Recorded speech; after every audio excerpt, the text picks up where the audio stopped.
today. So it's collab day, woohoo! Once a month, we join together. Sam organises it, who is the Scottish crafter, and she organises this collab. She organised it, I think, back in January, and once a month, a group of ladies, so talented, I watch them every month, and their channels and links are below. There's over 20 of us. So if you're looking for inspiration, there it is. The collab's all about making something either shabby chic or vintage, and after that it's totally up to you what you make and how you make it. So I've gone for a bit something different. I've gone for things that you can put in journals and pages. So I'm gonna get a blank page for you to get the idea. And I'm gonna start off, methinks, with, oh,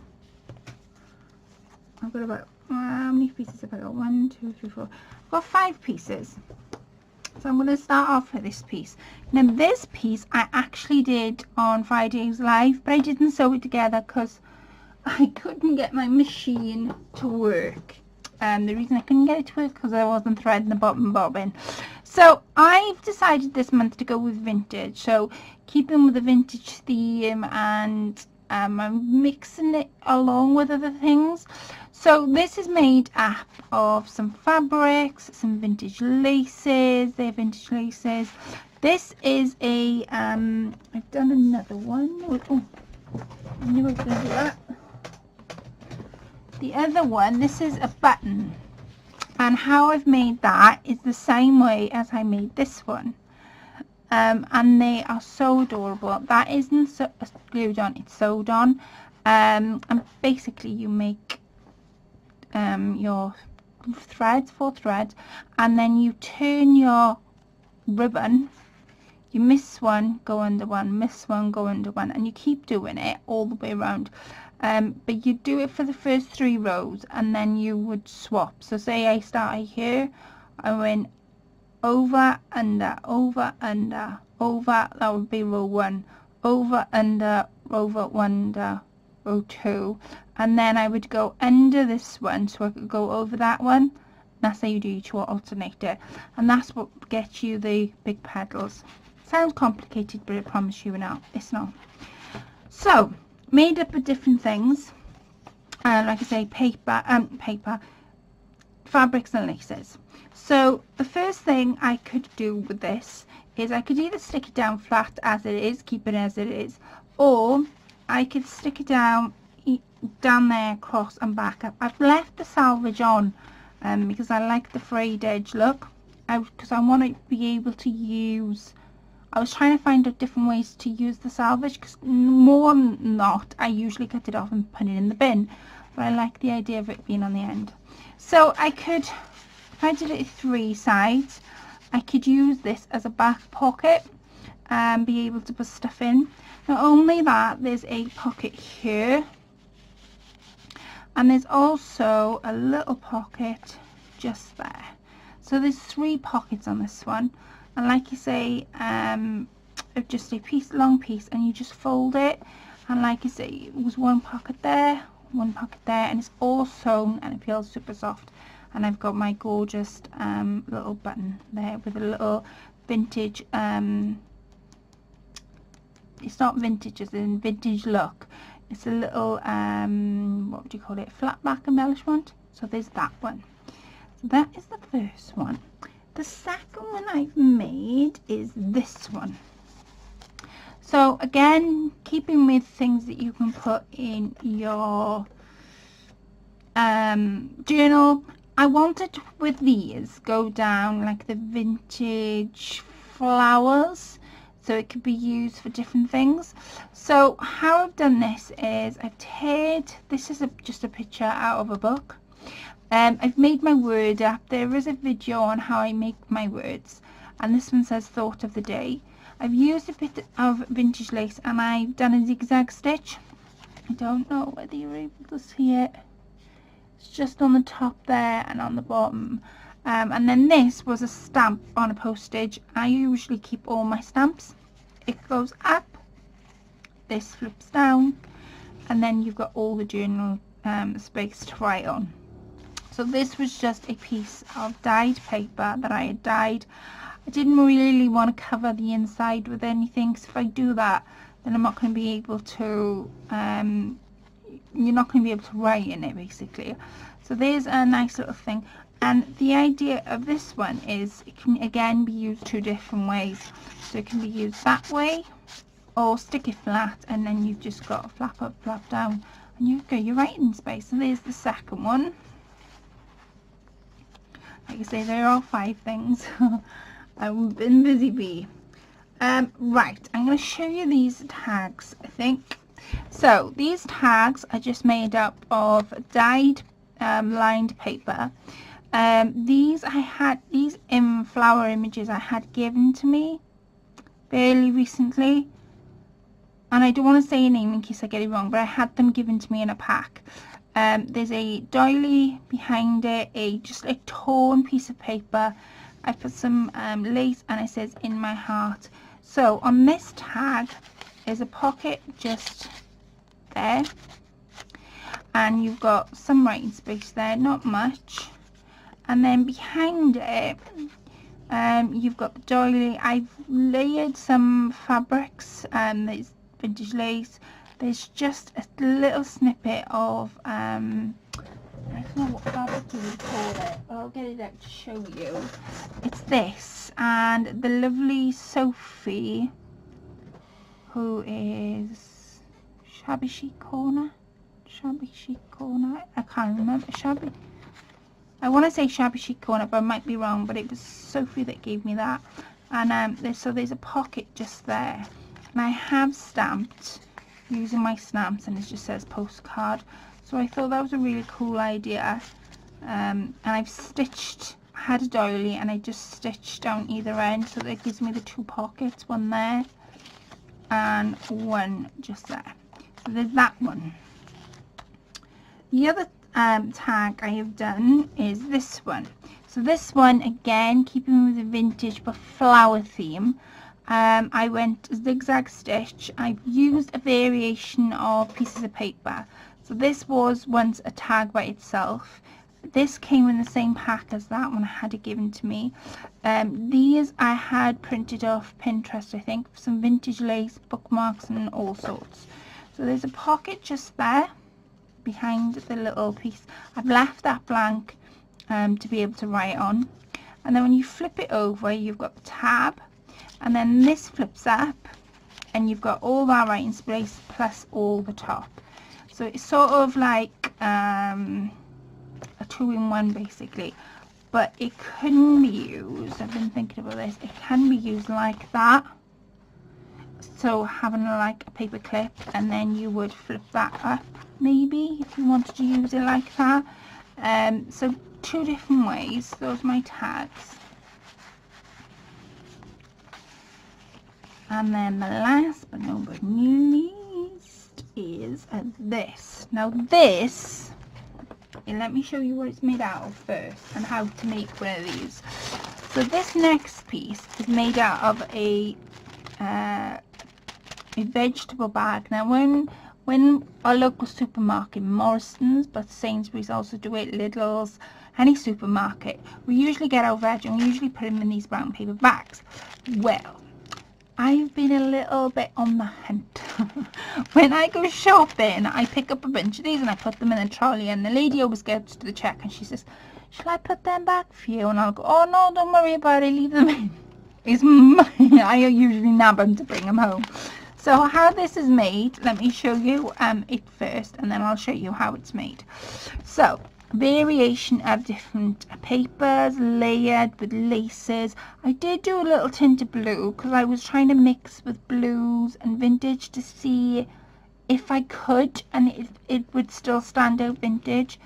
I've put my word memories there, and I've put a little tie because it does actually tie on.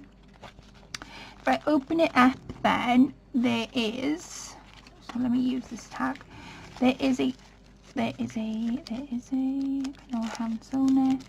There is a pocket just there, So you could easily pop that in there, and then you'd be able to see it the other end. And that's the top of the bag. I'll show you now in a second. So there's a pocket there. There's also, where's my piece of paper gone? Am I going loopy? No? I thought I had a piece of paper, never mind. There's also a pocket just here. So there's that pocket, and then the inside pocket is there. So this again, different layers of paper, stitches on the machine, and some vintage lace. This edge is a bit different from the first. This side flips open. So what I did, every time I'm on my machine, I always end up with little scrap pieces. Now these scrap pieces are to make sure my bobbin's running correctly, or if I put a new thread in, I've threaded it properly, and I always keep them. So what I've done is I've sewn a vintage button on. I've used different paper. This is a packet from Tim Holtz. The blue lace, the same blue lace is on the edge, and then this flips down as so. Use the postcard stamps, and then this is this. I can use it separately. Here's the edge. That is my dog. So that is that. So it does come off singly. You can tear them off like so. Let's put one. I know where to put one. Let's put one just there like so. And there's a pocket just there as well. So you've got a pocket just there like so. You might need to put a paper clip of some sort at the bottom just to hold that, but there is a pocket there. So all this for journaling and writing on. And then the back I've left plain, but again I have got a pocket at the back. So if I did glue that shut, I have got a pocket at the back. So this will hold 1, 2, 3, 4. This will hold 4 pockets, 5 pockets. So a lot of pockets and a lot of journaling space. So if I tie this now, I can show you how I made it. So those are my little pieces I've made. Now let me show you how I got to the little book. So take your paper bag. Now this is approximately my paper bag. Let me zoom you out because that would help. Bear with me.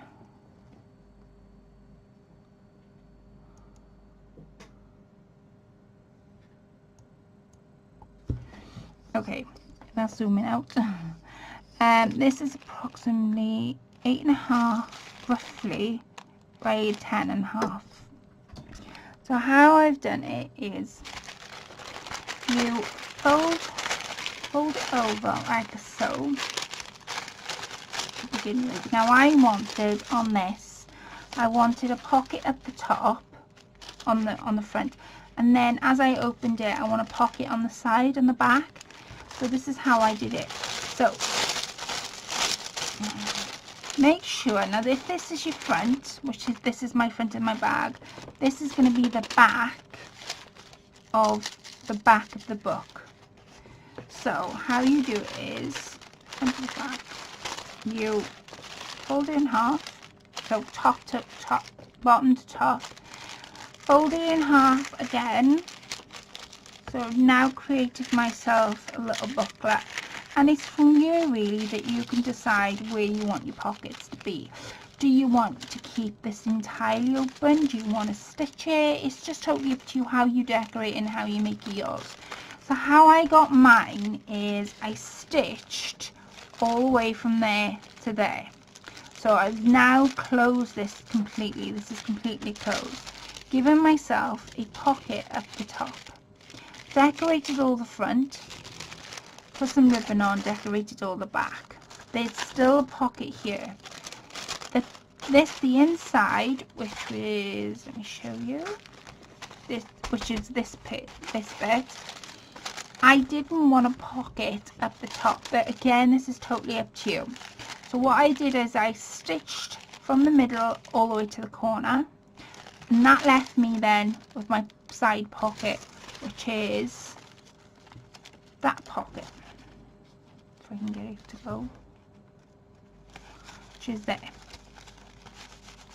But because I've stitched and the bag is a little bit smaller on the back, when you stitch it, you're going to be left with your pocket on the back anyway. So it gives you sort of, when you look at it, it sort of gives you an idea of where you'd like your pockets to be if you want pockets at all. This will give you, if you did all the pockets, which I didn't do, it's something I thought about doing and pick them up, and I've got a stash of them now.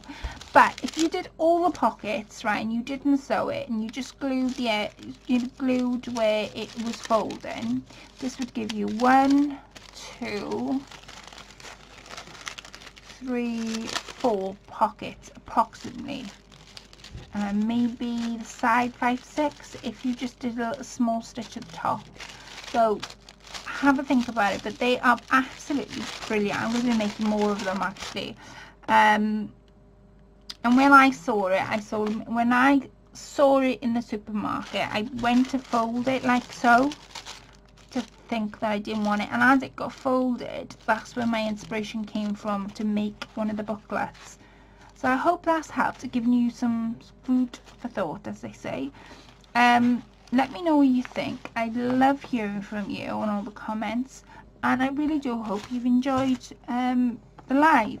I will catch up the video. I will catch up with you on my next video. Please check out all the ladies in the links below, because they are fantastic, phenomenal ladies that come up with different things each month, and you've just got to believe it to see it. And I will catch up with you all in my next video. But hope you enjoyed the video. Bye for now, ladies. Bye.